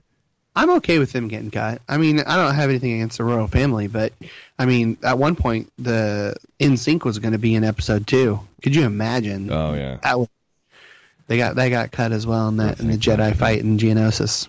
Oh, thank God for that. But yeah, no, you're right. But yeah, dude, I just love. That's a second NSYNC reference in this episode, and Dana's not even here to enjoy it. Yeah. So, but yeah, no, and then like when Luke steps out with his force projection and you don't know it, and they just open fire on him, he just walks out like, what a bitch. Yeah, dude, that for me was just like, that was what Star Wars was always to me, just Luke just stepping out being like, all right, what else you got, just being just that, and I know that Jedi is not meant to be a badass, but that just kind of that sense of badassery was just rang true with me. Oh yeah, he wanted to be a badass. That's why he got himself some Hair Club for Men hair dye in his beard. Yeah, and that was the one thing too that I did notice, and I didn't even put 2 and 2 together, was when he stepped out of the shadows, he had gotten himself a haircut. His hair was darker, and it was even darker than because he was sandy blonde in the entire saga, but then his hair was almost like a dark brown. It's like, I got to stop at Walgreens before I go to right to Crate. Right. Get some hair dye. My sister hasn't seen me in forever, and I don't want to look like a crazy old man. Got to be presentable. Right, and he had trimmed For the his beard family up reunion. and stuff. So it's like, yeah, that should have been the signal that it wasn't really him. Because, like, really, why is he going to, like, cut his hair up for the final battle? You Yeah, know? I don't know. I got to do some manscaping. I can't kick some ass without being manscaped. You know? Yeah. But, oh, man. Well, it's been great talking to you, Michael. It's been great, too. Dude, I appreciate the hell out of you coming on the show. I really, really do. Anytime. I love talking about Star Wars, so I'm game. Absolutely. Well, next I'll time... talk till 1:40 in the morning or 2 o'clock in the morning, whatever. Yeah, and again, whatever floats your boat, man. I seriously, and for the 100th time, I seriously apologize for. No, don't worry about it. 2 hours ago at this point, but man, stupid fucking Windows. But yeah, so dude, thank you very much. Anytime you want to come back on the show, man, to talk about anything, pop culture related, comic books, movies, music, feel free, man. Let me know. I'll be more than glad to have you guys on. Even if you want to get Brad and Matt in on it, I'd love to have you guys on the show at some point. So. They're terrible. They only know about The Big Lebowski. Hey, dude, I could talk about The Big Lebowski for hours. I love that we could. fucking movie. We could do a Lebowski Fest episode. Right on. That'd be sweet. Absolutely. So, yeah. So yeah, if you guys want, please feel free. Check out their podcast. That's the Inglorious Pasterds. They're on everywhere where you can get your podcast fill. They're IngloriousPasterds.com. Yeah, and they're getting ready to record their 100th episode live at the beginning of January, correct? January 6th, Bloomington, Indiana. I wish I could make it out for that, man, but it's like a 6-hour drive for me one way or a 4-hour drive. It sucks. We're going to move it next year. Instead of it being on a round number, we're going to do it on a year. So I think it'll move it to a little bit later in the year, so March, I think. Right on. So we'll go to our 3rd year anniversary. Very cool. So. Yeah. Well, we were hoping to do our 50th episode, but since things got crazy this last quarter of the year, we're going to have to push our 50th episode out probably a couple months. But yeah, man, if you guys get a chance, please do check out their podcast. If you're interested in faith and spirituality without the baggage of church. A lot of dick jokes. If you like dick jokes too. Oh God, lots of dick jokes. And dude, honestly, your hashtags are some of the funniest shit I've ever heard in my life. Dude, seriously, Crank That Hog is probably the funniest hashtag I've heard in quite some time. And Bite My Grendek, that one was fucking hilarious as well. So, but yeah, so just check these guys out, man. I mean, I know that they've got a pretty hearty following. Follow them on Patreon if you're into helping out a podcast. Here at Pop Goulash, we're talking about setting one up probably after the first of the year to help kind of defray some of the costs of this stuff. So for sure, podcasting is not a free thing to get into. It costs money, and it's a labor of love, and it takes a lot of time too. Absolutely, mostly into the burning the wee hours of the morning. So if anybody wants to talk to me about Star Wars, at MJ Baysinger on Twitter, I'm all game for some talk of the wars. There you go. Hit them up, man. And as for Pop Goulash, you can hit us at Pop Goulash on Twitter, PopGoulash42 on at gmail.com, Facebook.com/PopGoulash, and I'd read off the phone number, but Dana is going to say it at the beginning of this episode anyway, so just go back to the beginning and listen to it because I'm tired. I'm not going to reread the phone number for you.